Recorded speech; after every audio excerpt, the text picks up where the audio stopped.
Good morning and a warm welcome to your show, Sunny Mornings in Boston. I'm your host, Melissa, and it's Monday, June 15th. You'll be interested to know. 274 years ago, today in 1752, Benjamin Franklin flew a kite in a thunderstorm with a key tied to the string to show that lightning behaved like electricity. The demonstration convinced many that natural electricity could be studied systematically, advancing scientific methods and inspiring future innovations in electrical technology and public safety. So now you know. And now, it's time for the weather report. This morning, there's a chance of rain showers, and it feels like 69 degrees with 6-mile-per-hour wind. The sunset will take place at 8:21, and it will rise again tomorrow at 5:06. It looks like we're in for some patchy fog and a slight chance of rain showers early today, then mostly sunny skies with a high near 86 and a light west breeze around 8 miles per hour. If you're inland, it will hit a high of 85. Tonight, expect mostly clear skies with a low around 60 and a light northwest breeze around 8 miles per hour. The nearshore buoy at Cape Cod Bay reads 63 degrees for the water temperature. Looking ahead in the weather. Tuesday and Wednesday will be mostly sunny with highs near 81 on Tuesday, rising to around 83 on Wednesday, and light southwesterly to southerly breezes under 10 miles per hour. Thursday brings a 50% chance of showers with a high near 84 and breezy south winds gusting as high as 29 miles per hour, continuing into Thursday night with gusts near 28. Juneteenth stays partly sunny with a 30% chance of showers and a high near 89. Then Friday night has a slight chance of showers with a low near 65. Bonjour, food enthusiasts. This podcast is brought to you by Versailles Cafe and Pastries in Encinitas. Nestled on El Camino Real South, just north of Encinitas Boulevard, this cafe is a haven for culinary delights. Indulge in their amazing Eggs Benedict or their gluten-free crepes. You can grab a panini for lunch or just breeze on through to get your morning coffee. They are open every day from 8 to 5. So stop on by and don't forget to tell them Sunny Morning sent you. In local news, in a vibrant display of camaraderie, Foxborough welcomed thousands of Scots and Haitians for a memorable World Cup match on Saturday night. The event marked Scotland's first World Cup appearance since 1998, creating a festive atmosphere filled with anthems and cheers at Boston Stadium. With Scotland securing a 1-0 victory over Haiti, excitement soared as fans celebrated their team's long-awaited return to the international stage. Both communities united, showcasing the power of sports to bring people together, while Boston embraced the lively spectacle of the tournament.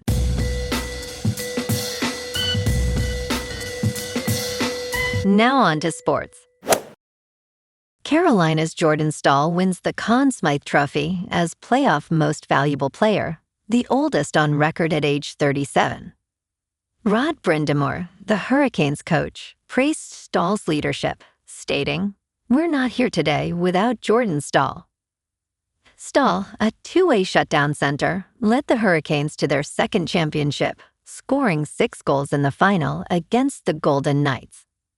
He became the longest-tenured player in the organization after joining in 2012. Staal's journey reflects resilience, as he noted, each scar, each moment just drives a hunger even deeper into you.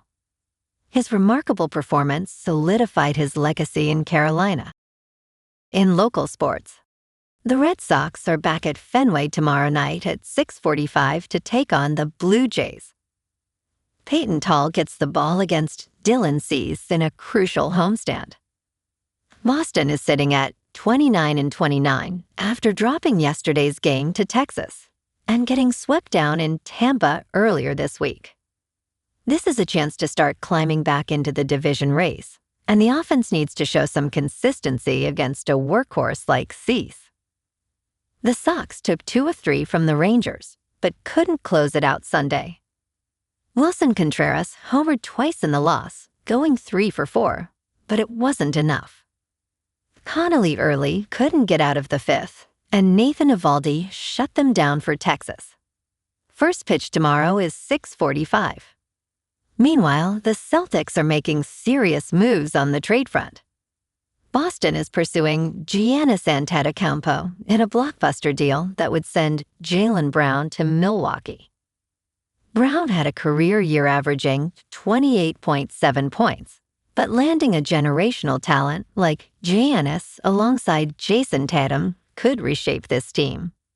The draft is June 23rd, so the timeline is tight. On the ice, the Bruins signed forward Attilio Biasca to a 2-year deal.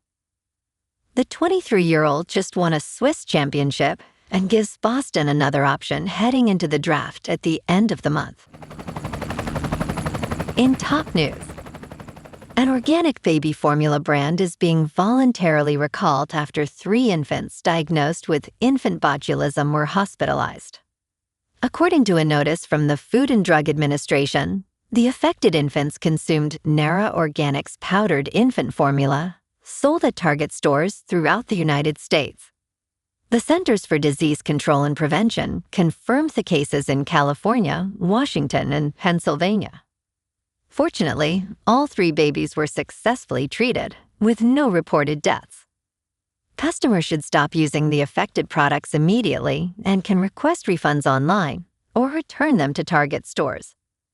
If a baby shows symptoms, caregivers should contact their healthcare provider immediately.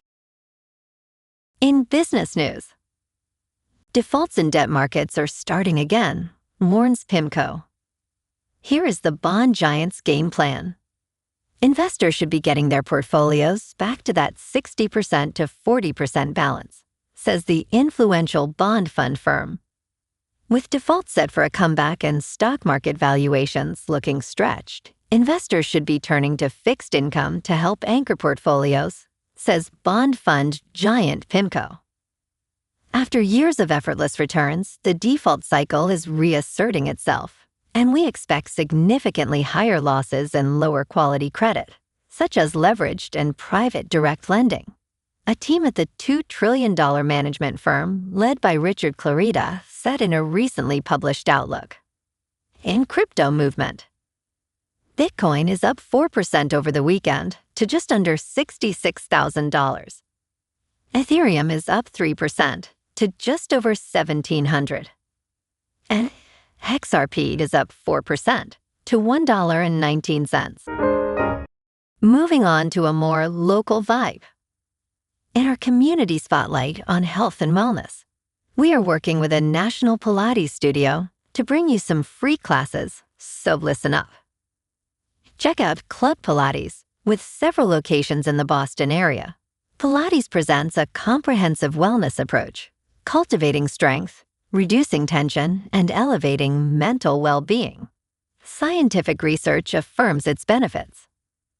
So now you can check out Club Pilates for a free class. With locations in Canton, Wellesley, Hingham, Brookline, and Framingham, just be sure to tell them Sunny Morning sent you by. And now, back to the show. Let's talk tech. Humanoid robots are, by definition, quite extreme. Now, a humanoid is even training to complete one of the most daring spectacles ever conceived, scaling to the top of Mount Everest. According to Humanoids Daily, a modified Unetri G1 unit has recently completed a trek to the top of Ecuador's Chimborazo volcano, which stands at 20,564 feet high. The summit of Chimborazo is technically farther away from the center of the Earth than Mount Everest. The ultimate goal of the initiative, called PEMBA, is to give conservationists a tool to monitor remote environments. Next, Pablo and his team are set to take PEMBA to Hawaii's Mauna Kea. And in entertainment news, Matt Damon's viral science fiction thriller has taken over HBO Max. Of all the many exciting summer blockbusters in 2026, no film is as hotly anticipated as The Odyssey. Director Christopher Nolan returns with his most ambitious film yet, boasting a staggering production budget of $250 million. Featuring a star-studded cast, including Tom Holland and Anne Hathaway, The Odyssey is set to make waves on global screens. Meanwhile, Contagion, a film predicting the COVID-19 pandemic, has gone viral again, becoming the most streamed movie on HBO Max in the United States. Originally released on September 8, 2011, it grossed $137 million. Well, alrighty folks, it's time for the quote of the day. And today, our quote comes from the American inventor and electrical engineer, Nikola Tesla. And he said, "The present is theirs, the future, for which I have really worked, is mine." And that's a wrap for this morning. You can check out our Instagram, YouTube, and TikTok for some captivating aerial videos with local news and the weather reports. Have an amazing day, my good friends. We'll see you tomorrow with another episode of Sunny Mornings in Boston.